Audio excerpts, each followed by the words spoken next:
mengetahui suara-suara nafasnya. Apa aja? Googling. Bukan googling ya, bukan googling. Gargling, Snoring. daring, luring, online, offline.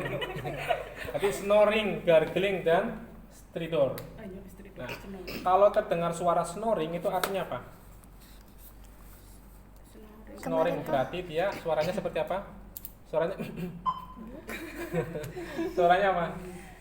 Seperti kalau teman-teman tidur. Oh, berarti kalau tidur ya. Ya, seperti suaranya seperti mengorok, ya, mengorok. Kalau mengorok berarti lidahnya jatuh ke Atas. belakang. Iya ya kan ke atas Ya, dulu kalau baru itu ke ke atas belakang. boleh lah, nggak apa-apa lah. Ya bener lah. Suka-suka dia aja lah. Berarti kalau snoring itu lidahnya jatuh ke belakang. Kalau jatuh berarti tinggal diambil. Benar. Ya. Ya, kalau terdengar suara snoring lidahnya jatuh ke belakang, kita bisa lakukan fiksasi dengan menggunakan opak. Ya. Nah, sebelum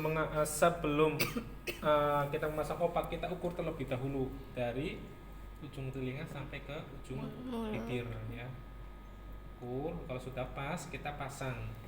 Ya, pasangnya dengan kondisi terbalik seperti ini. Ingat, sebelum memasang opak jangan lupa minta izin sama oma. Ya, terus baru kita pasang, kita sambil tekan, ya. Oma, saya pasang ya opahnya gitu ya. Ya, kita pasang, udah terpasang. Nah, ini untuk menangani pasien-pasien yang mengalami snoring atau dia mengorok, biasanya pada kasus-kasus penurunan kesadaran. Gitu ya. Pada kasus penurunan kesadaran seperti kalau misalkan di PPG itu biasanya kekhawatiran adalah pasien-pasien yang preeklamsi, yang dia mengalami kejang, ya, preeklamsi mengalami kejang. Nah, nanti membedakannya antara kasus trauma dan kasus preeklamsi itu teman-teman, ketika pasien-pasien ibu hamil mengalami multiple trauma sampai rumah sakit dia kejang, kita harus curiga ini kejangnya karena apa? Apakah karena traumanya atau karena preeklamsinya? Terus bagaimana cara mengetahuinya? Kita tanya dulu keluarganya, Pak, ada riwayat hipertensi enggak? Oh, iya ada riwayat hipertensi, berarti kemungkinan karena preeklamsi. Oh, tidak ada, jadi kemungkinan karena trauma. Tapi kita juga harus selalu curiga, pasien yang dikarenakan trauma itu juga bisa meningkatkan tekanan darah. Jadi untuk memastikannya apa? Karena ini preeklamsi atau kasus multiple traumanya, kita cek protein urin, yaitu yang menjadi indikasi dasar dalam menentukan pasien itu mengalami preeklamsi atau dengan trauma. Nah, nanti dengan traumanya apa? Kita lakukan CT scan kepalanya, apakah ada pendarahan atau tidak. Itu jadi di situ adalah ada tindakan kolaboratif antara dokter bedah dengan dokter kebidaannya. Oke, sampai situ ya. Jadi terdengar suara snoring, jadi dipasang opak. Sudah kita minta izin sama oma. Selanjutnya, kalau ketika teman-teman mendengar suara gargling, artinya apa di situ? Gargling itu suaranya seperti apa? Kumur-kumur. Kalau kumur-kumur itu berarti pakai air. Jadi kalau terdengar suara gargling, jadi kemungkinan di situ ada cairan. Apakah ada lendir atau ada cairan? Jadi tata laksananya dengan apa? Suction. Ya, kita lakukan suction. Prinsipnya apa? Dalam melakukan suction 3A. Apa tuh? Aman diri, aman lingkungan, aman pasien. Ya, dengan 3A. A yang pertama adalah aseptik. Jadi dengan prinsipnya adalah steril, ya, aseptik. A yang kedua adalah autraumatik, tidak menimbulkan trauma tambahan. A yang terakhir adalah acyanotik, tidak menimbulkan cyanosis. Karena apa? Suction selain menghisap cairan, dia juga menghisap oksigen, ya, menghisap oksigen. Jadi tata laksananya tidak boleh lebih dari 15 detik. Jadi kira-kira 10 sampai 15 detik. Nah, kita tidak membawa jam, itu bagaimana cara menghitungnya? Dalam hatimu saya tidak mendengarkan. Jadi dengan tarik nafas, 1 kali tarik nafas kita. Nah, kita udah nggak kuat, tahan terus. Kita nggak kuat, tahan terus sampai kita pingsan, nggak apa-apa ya. Kita tahan 1 kali tarik nafas. Kita tarik 1 kali tarik nafas, kita masukkan sampai ke karina, terus kita sedot. Lakukan suction. Nah, sambil kita sedot ya.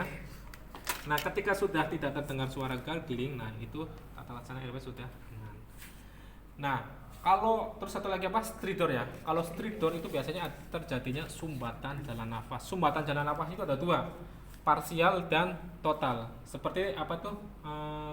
Placenta ya. Iya. Placenta previa juga ada yang total dan ada yang marginal atau ada yang parsial juga ada. Kalau marginal kan dia sebagian. Kalau yang total jadi dia menutupi semua rahimnya. Biasanya dia resikonya apa? Pendarahan, ya. Pendarahan. Biasanya yang terkuras siapa situnya? HB-nya. Nah, kalau HB kan fungsinya adalah mengikat oksigen ya. Sehingga biasanya dia kalau misalkan apa namanya? HB-nya bermasalah, dia akan sirkulasinya juga akan terganggu karena HB itu adalah mengikat oksigen dan memberikan mentransportnya. Nah, makanya kita harus lakukan transfusi pada pasien-pasien yang mengalami placenta previa. Oke, itu kalau misalkan di airway itu ada sumbatan jalan nafas parsial dan total. Kalau yang total itu biasanya dia tersumbat benda asing. Misalkan dia habis makan bakso, habis makan salak sama biji-bijinya dimakan, nah gitu kan. Pas itu kita lihat pertama kita lakukan apa? Kita buka dulu dengan cross finger. Cross artinya silang. Kalau finger jadi menyilangkan tangan. Ya, cross finger ya. Cross finger kita lakukan. Oh, ternyata ada biji salaknya. Kita bisa ambil dengan menggunakan margil forceps. Ya, dengan margil forceps. Ya, kalau tidak ada kita bisa menggunakan dengan cara Heimlich maneuver. Kita tekan sternumnya ya. Kalau misalkan berat badannya ideal kayak saya nih Bu. Kalau yang berat badannya berlebih itu atau dengan ibu hamil itu dengan chest thrust. Jadi dengan menekan dadanya. Nah, kalau ibu hamil dan orang-orang yang pasien yang obesitas. Ya, tapi kalau dengan berat badan ideal nih kayak Mbak Mai ini pakai abdominal thrust ya. Nah, ketika kalau dengan anak apa? Back blow. Bayi sama juga back blow ya. Oke, itu untuk sumbatan jalan nafas total. Nah, kalau yang parsial biasanya pada kasus-kasus udem laring, luka bakar karena apa namanya? Karena dia laringnya tuh membengkak sehingga akan menutup jalan nafas. Itu biasanya pada kasus-kasus luka bakar atau trauma inhalasi. Oke, itu untuk di airway. Nah, ketika teman-teman pernah nggak kedatangan atau melihat pasien datang dengan sesak nafas? Pernah waktu saat dinas? Dikasih apa? Dikasih oksigen. Oksigen, udah kasih oksigen. Pertama kasih apa? Nasal kanul terlebih dahulu. Pernah kasih NRM? Pernah kasih NRM? Pernah diberikan NRM? Pernah bantuin doang. Pernah bantuin ya, kalau diberikan nggak pernah. Ya, kita pasang NRM. Pernah lakukan bagging, bantuan ventilasi? Nggak pernah selama dinas? Enggak. Kasihan ya. Pernah RJP? Enggak. Atau di RJP? RJP apa patung? Pasien? Enggak. Nggak pernah? Enggak ada. Ngeliatin doang, Mas. Ini Nggak nanti ada. aku yang ngebungkus. Kasihan banget ya. Enggak ada. Ya, oke, berarti kalau misalkan itu ada pasien datang dengan sesak nafas, kita kasih oksigen terlebih dahulu. Kita monitoring saturasinya. Saturasi makin turun, kita kasih dengan dosis yang tinggi, NRM. NRM berapa dikasihnya? 10 sampai 15 liter. Kita kasih antara 12 atau 15 langsung. Ternyata makin turun juga. Pasiennya sianosis, makin penurunan kesadaran. Kita langsung bantuan ventilasi terlebih dahulu karena pasiennya masih ada nafas. Kita langsung bantuan ventilasi dengan menggunakan ambubek atau BVM ya. Ya, baru ini kesadarannya makin turun ya, menjadi GCS-nya menjadi 8. Makanya teman-teman itu belajar namanya GCS. Indikasi pasien dipasang intubasi, intubasi itu GCS-nya di bawah 8. Ya. Kalau misalkan dari 14 turun jadi 8, segera lakukan intubasi ya. Pertama, kalau mau lakukan intubasi kita siapkan terlebih dahulu alatnya. Alatnya apa sih yang mau disiapkan? Kita gampangnya dengan statik. Scope, betul sekali ya, scope. Kalau scope itu kita cari yang terakhir ada kata-kata scope-nya alatnya. Ini namanya apa? Laryngoscope. Udah laryngoscope ya, setuju ya. Ini stetoskop. Udah clear untuk skopnya. Sekarang apa? T-nya. T-nya apa? Tub. Tub. Yang ada kata-kata tubnya. Ini apa? ETT. TT. Apa tuh ETT? Endotracheal Tube. tube. Tube. Terus tadi apa? Ini apa? NGT apa tuh? TT. Nasogastric tube. Tube. Terus selanjutnya habis A ya. A-nya tuh airway. Yang ada kata-kata airway-nya. Ini apa namanya? Opa tuh apa? Oropharyngeal airway. Terus ini apa? Ambubek ya. Nah ya, nih taruh sini aja. Sta. Terus T yang terakhir, T yang kedua, statik ya. T-nya tap, tape. Tepe. Tester bahasa Inggrisnya kan tap. Ya. Ya kan? Tap. Tester. Oke, terus apa? I-nya adalah introduce. Nah, introduce atau mandren. Ya, ini untuk menyanggah atau biar dia tidak apa namanya? Tidak lentur ya. Terus apa? Statik. C-nya konektor. Nah, ini bisa namanya konektor nih. Itu dilepas. Ya, konektor. Ya, terus bisa juga namanya sirkuit ventilator kalau misalkan dia di pakai ventilator. Terus S yang terakhir suction. Ya, lakukan suction. Nah, terus bagaimana kita akan melakukan intubasi? Kapan pasien dilakukan intubasi? Indikasi apa pasien dilakukan intubasi? Nah, ketika pasien ini mengalami penurunan kesadaran. Yang kedua, GCS di bawah 8. Terus saturasi sudah kita kasih bantuan ventilasi, tidak naik atau tidak Turun. tidak naik atau tidak turun. Malah turun gitu biasanya ya, malah turun ya. Jadi itu indikasi dipasang intubasi. Nah, dipasang intubasi baru nanti kita lakukan bantuan ventilasi terlebih dahulu. Oke, statik udah siap, sudah. Oke, saya akan melakukan intubasi. Minta tolong Ibu, minta tolong Bu. Ya, minta tolong Mbaknya, minta tolong Mbak. Siapkan, ambil laryngoscope. Ayo coba laryngoscope yang mana? Nah, taruh di sebelah kiri saya. Taruh sini, geser aja nggak apa-apa. Ya, Ibu minta tolong ambilkan ETT nomor 7 dengan berikut mandrennya. Nomor 7. Nomor piro itu Bu? Nomornya 6 di situ. Oke. Nah, itu nomor berapa? Nomor 6. Oke.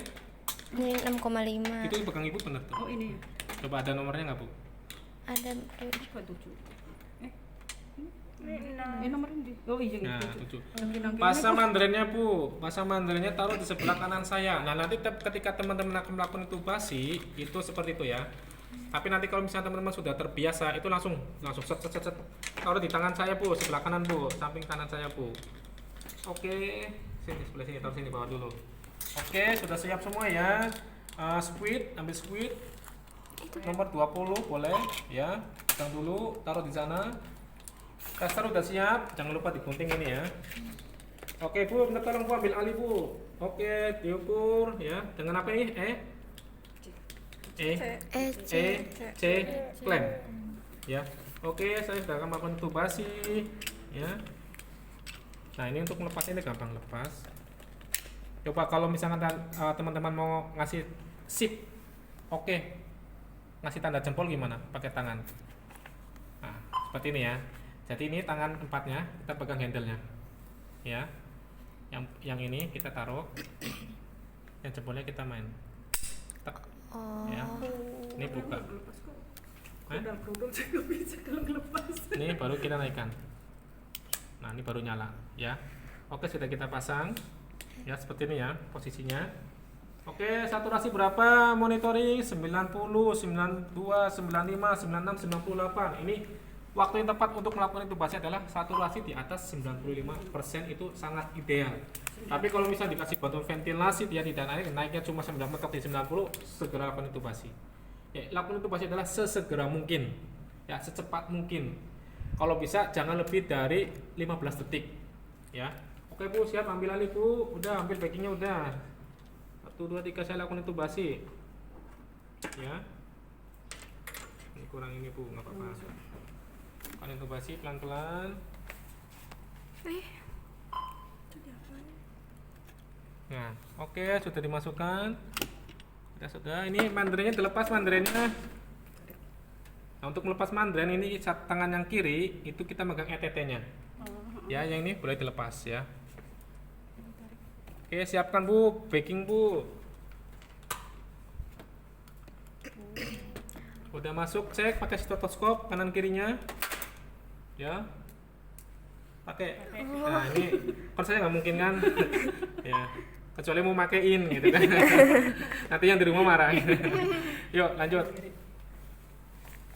Baking Bu, baking. Nah, untuk misalnya kan paru kanan, paru kiri. Tapi ini kan karena ini simulator, jadi kan ini kelihatan.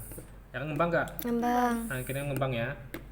Nah, kalau kanan kirinya sama, berarti sudah masuk. Baru nanti kita lakukan fiksasi ya. Kita kasih balonnya. Ya, balon kita bisa kasih 10 mili ya.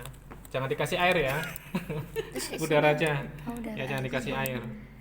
Ya, kita ngembang. Kalau sudah, ini di fiksasi dengan menggunakan plester. Ya, habis itu ini masuk ke mesin ventilasi. Oke, itu aja untuk intubasi. Nah, dan nanti dulu. Oke, ya nanti teman-teman lihat semua ya. Ini coba dulu cara masangnya. Cara ngepasnya dulu, ngepas. Bentar. Bu, Stop dulu. apa?